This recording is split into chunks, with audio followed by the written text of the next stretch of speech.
Judges 4 tells one of the most famous stories in the book, the only time a woman leads Israel as a judge. Deborah, a prophetess. Alongside her is Barak, a military leader, not a Mortal Kombat's character, okay? The story also includes a surprising heroine, Jael, who defeats the enemy commander with a 10 pack, okay? So, first part of the chapter covers Israel sins again and is oppressed, okay? After Ehud dies, Israel falls into evil again. God allows Jabin, a king of Canaan, to oppress them for 20 years. Jabin's army's commander is Sisera, who has 900 iron chariots, a military advantage. Israel cries out to the Lord for help. Excuse me. Yeah, sorry about that. Okay, let's continue. Second part of this chapter, Deborah, the prophetess.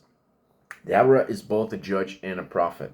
She leads Israel from under a palm tree, the palm of Deborah. People come to her to settle disputes, rare female leadership in ancient times. She is spiritually authoritative and respected, a faithful leader in a faithless time. Okay, so Deborah sends for Barak. Deborah tells Barak to take 10,000 men and fight Sisera. She reminds him this is God's command and victory is guaranteed. But Barak says, if you go with me, I will go. But if you don't go, I won't go. Because of his hesitation, Deborah says, the honor will not be yours. The Lord will hand Sisera over to a woman. Then the battle. This is the fourth part of the chapter. The battle and escape. Barak and his troops attack.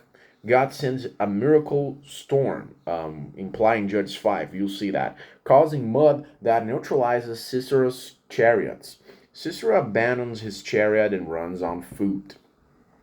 Barak chases down the army and completely destroys it, okay? So the fifth part of this chapter covers Jael kills Sisera.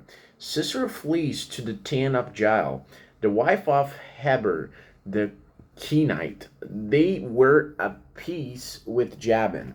Jael welcomes him, gives him milk, and lets him sleep.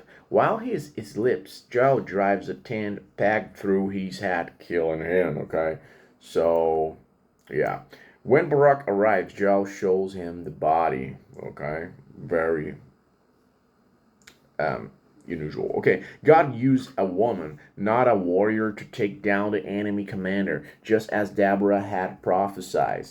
So the sixth part of the chapter covers Israel prevails. Okay, God subdues Jabin, the Canaanite king, before Israel. The people grow stronger until they completely destroy Jabin. So what are the key lessons from this chapter? Okay, from Judges 4. The first one is God can use anyone. Deborah was a woman in a patriarchal time, yet led with wisdom and power. Don't get me wrong, that's the Bible says, okay? And in the eyes of God, most of women